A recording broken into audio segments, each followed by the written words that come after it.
ওং শ্রী গণেশায় নমঃ। ওং নমঃ শিবায়।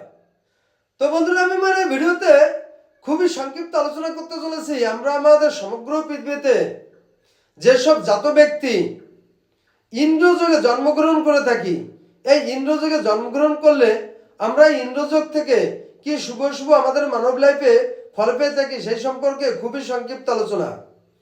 তো এই ইন্দ্রযোগে জাত ব্যক্তি এরা সাধারণত প্রচুর পরাক্রমশীল এবং এরা খুব প্রতাপশালী ব্যক্তি হয়ে থাকে। এই ইন্দ্রযোগে যেসব জাতক জাতিকের জন্ম, এরা সাধারণত প্রচুর বলবান, শক্তিমান এবং সুঠামদেহী যুক্ত ব্যক্তি হয়ে থাকে। এই ইন্দ্রযোগে যেসব জাতক ব্যক্তির জন্ম, এরা সাধারণত প্রচুর গুণবান ব্যক্তি হয়ে থাকে। এই ইন্দ্রযোগে যেসব জাতক ব্যক্তির জন্ম, এরা সাধারণত লক্ষ্মীযুক্ত এবং লক্ষ্মীমন্ত যুক্ত হয়ে থাকে। এই ইন্দ্রযোগে যেসব জাতক জাতিকের জন্ম, এরা সাধারণত সুপুরুষ যুক্ত হয়ে থাকে।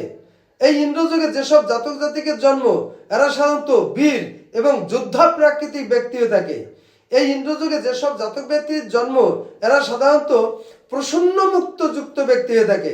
এই ইন্দ্রযোগে যেসব জাতক ব্যক্তির জন্ম, এরা সাধারণত ইন্দ্র সাদৃশ্যযুক্ত ব্যক্তি হয়ে থাকে। তবে এই ইন্দ্রযোগে যেসব জাতক জাতিকের জন্ম, এরা সাধারণত কিছুটা শ্লেষ্মদেহী যুক্ত হয়ে থাকে। তো এই ইন্দ্রযোগে যেসব জাতক জাতিকের জন্ম, এরা সাধারণত প্রচুর ধার্মিক কর্মী, কর্তব্যপরায়ণ, দায়িত্বশীল এবং এরা প্রচুর যোদ্ধা এবং প্রচুর সাহসী ব্যক্তি হয়ে থাকে। তো বন্ধুরা, এই ছিল ইন্দ্রযোগে যেসব জাতক ব্যক্তিকে জন্ম, তাদের সম্পর্কে খুবই সংক্ষিপ্ত আলোচনা। নমস্কার।